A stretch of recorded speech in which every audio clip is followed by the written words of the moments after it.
met John about 11 years ago through my son. He's a sweetheart. I met John in 1989, high school. I realized my mother and his mother went to school together, and he came to a new school, and I decided to friend him. As we became friends, I realized he was probably the most athletic, artistic, talented, and gifted person I'd actually ever met in my life. Actually, a pretty funny, very chatty person. Got an upbeat personality. Everybody knew him as Kehoe. Anything he put his mind to, that guy could do it. You know, musically, he could rap, he could freestyle, rap the whole time, you know, and make it sound good. I met John about 6 years ago. He was a great guy. Well, he was kind of like part of the family. You know, he grew up around us. You know, they're here in Albion, and you know, he was real close to my cousin, and so yeah, we were kind of close. That man can draw. This guy could draw anything, and he could draw anything. He was a rapper. I had the opportunity to be in the studio with him at times. I mean, everything he's ever set his mind to, I think he's always accomplished from the time he was young. Very super intelligent. No, it was just vivid memories, you know, like him coming over with my cousins, you know, and him being on his bike, you know, doing, you know, he was real good at doing tricks on the bike when he was younger, and he was pretty much outgoing. I know he was a good wrestler. He went to state for wrestling in high school. He took up BMX biking. He won championships doing that kind of stuff. He wanted to make a rap album. He started rapping, put out an album. I thought he was friendly, talkative. He seemed like a, you know, pretty nice guy. Good kid, you know, smart kid, you know, and very creative. I mean, his art skills are unbelievable. He's won honorable mention at a Michigan State art contest, and a lot of the fact of that is they gave honorable mention probably due to the case, due to the charges he was in prison for. He probably should have had first place. Wrestling. He was a wonderful BMX bike rider, freestyle tricks, you know, on a bicycle. It's amazing, kind of, because it's like he knows a lot, and he's always, I don't know what the word, compassionate, but yet at the same time he's going to tell it like it is. He's there for you. If you need a friend, John is a friend to get, because he'll be there for you. I consider John one of my sons. I mean, like I said, he could do anything that he wanted to do. He could do. I know that if he wasn't incarcerated right now, he'd be a millionaire by now. I already know that without a doubt in my mind. We, the jury, find the defendant, John Ortiz-Kehoe, guilty of first-degree premeditated murder.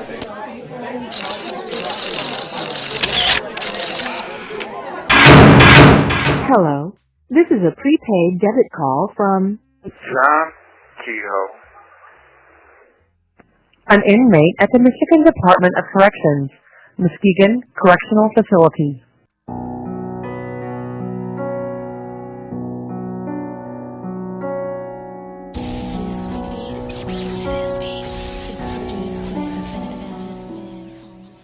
From a 7-by-10-foot cell of a Michigan prison, I am John Ortiz-Kehoe, and welcome to Creating a Cannibal. Creating a Cannibal is a podcast dedicated to exposing the truth behind the wrongful conviction that left me labeled as a monster and sent me to die in prison. Now, for the first time, you are about to hear the true story of what happened inside and outside of the courtroom. I'll reveal the names of witnesses who took the stand and tell you what they said. You'll find out who was actually involved and learn about the role they played in framing me for a crime I didn't commit.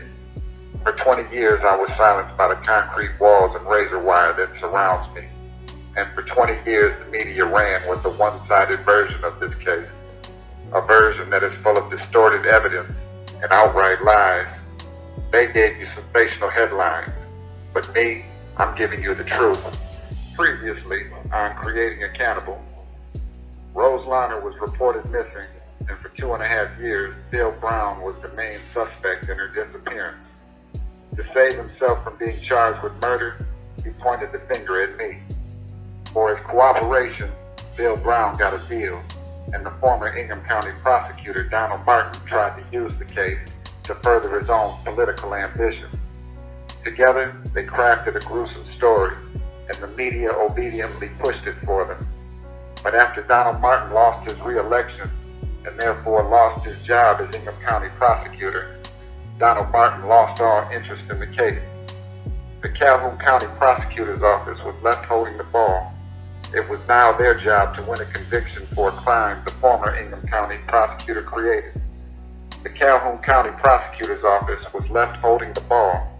It was now their job to win a conviction for a crime the former Ingham County prosecutor created.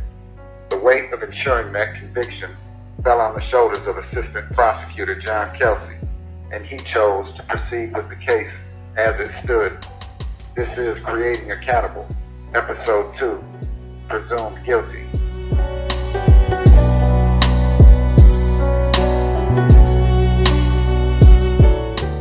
Jury selection for John Ortiz-Kehoe's trial was scheduled to begin on March 18 of 1997.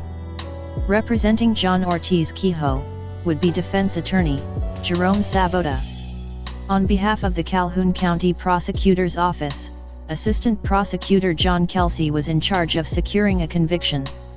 Although, for the prosecution, winning the case was not going to be an easy task. There was no body to perform an autopsy on, or physical evidence to prove how Ms. Larner died. If Ms. Larner was murdered, the one drop of blood found at the crime scene would not establish who killed her.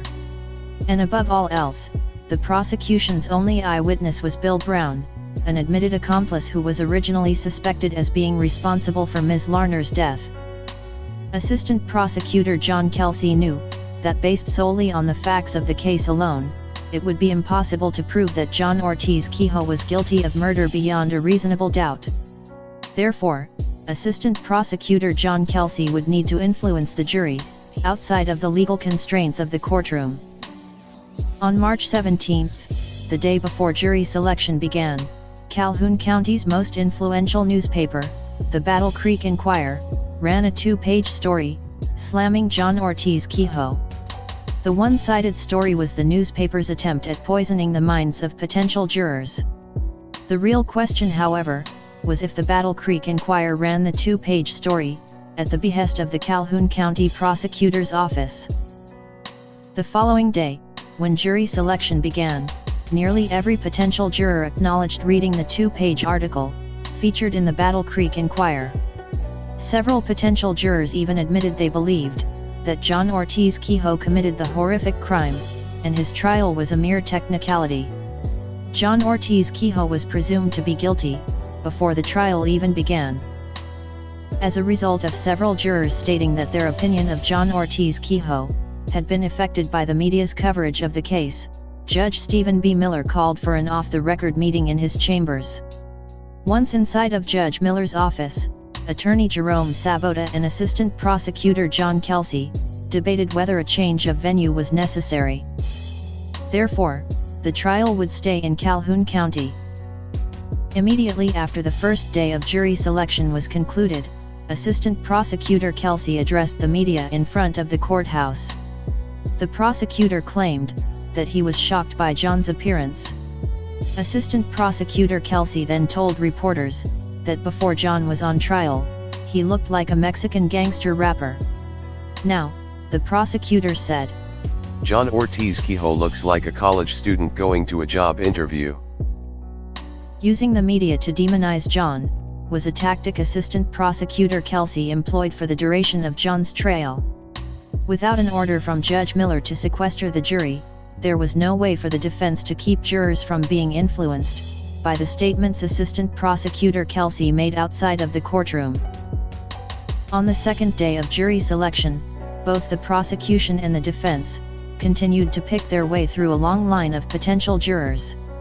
Ultimately, a jury was assembled, and of the 14 jurors selected to hear the case, only one Hispanic juror made the cut. Before the court was convened for the night, Judge Miller allowed the prosecutor to address the jury one last time. In a blatant affront to the virtue of blind justice, Assistant Prosecutor Kelsey attacked John's courtroom appearance. He looks nice and clean. The prosecutor told the jury. Well dressed. He added. Assistant Prosecutor Kelsey then used a slide projector to cast a giant photographed mug shot of John onto the courtroom wall.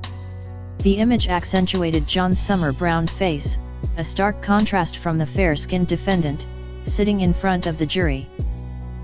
Defense attorney Sabota objected to the prosecutor's use of the racially charged mug shot. However, Judge Miller overruled attorney Sabota's objection. Did the prosecutor use the mug shot for the sole purpose of highlighting John's Mexican heritage? Assistant Prosecutor Kelsey cannot argue that he used the mug shot for the purpose of identification, because there was no issue of John's identity in the prosecutor's case.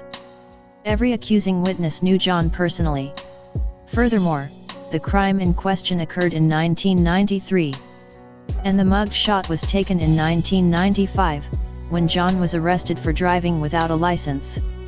Therefore, the picture was not an accurate representation of John's appearance at the time in question. In addition to the racial overtone of the photograph, the mug shot also led the jury to believe that John had a criminal record, when at the time of John's trial, his criminal record was spotless. After attacking John's appearance, Assistant Prosecutor Kelsey finished by telling the jury it was their civic duty to ensure that someone be held accountable for Ms. Larner's death. You have two choices, he said. You must find John Ortiz-Kehoe guilty of this horrible crime, or you will allow both men to walk free. That following morning, on March 20th of 1997, John's trial began. Was a fair trial even possible when nearly every juror admitted that their view of the case was definitely affected by the onslaught of negative publicity? Of course, each one of them insisted they would reach a verdict based solely on the evidence presented at trial and dismiss what they had seen on the news or read in the paper. But honestly, do you think they forgot? And do you think those jurors didn't continue to watch the news or read the paper once they left the courtroom? People believe what the media tells them. And during my trial, the media loyally reported all of that garbage the prosecutor fed them. Prosecutors know how to game the system. That's why they hold those press conferences, where they can make false accusations they'll never have to prove. Otherwise, they just let the evidence presented at trial speak for itself. So I'll tell you like I told myself then, the fix was in. Next time, in episode 3, All Rise, the trial begins. Finally culminating in the trial of her accused killer John Ortiz-Kehoe. Assistant Prosecutor Kelsey addressed the jury, admitting that investigators were unable to solve the case, promised to provide proof of every necessary element to find John guilty. Prosecutor Kelsey called his first witness to the stand. Thank you for listening to Creating a Cannibal, an Emerald production. Make sure you follow me on social media and check out my blog for a more in-depth look at how I was framed.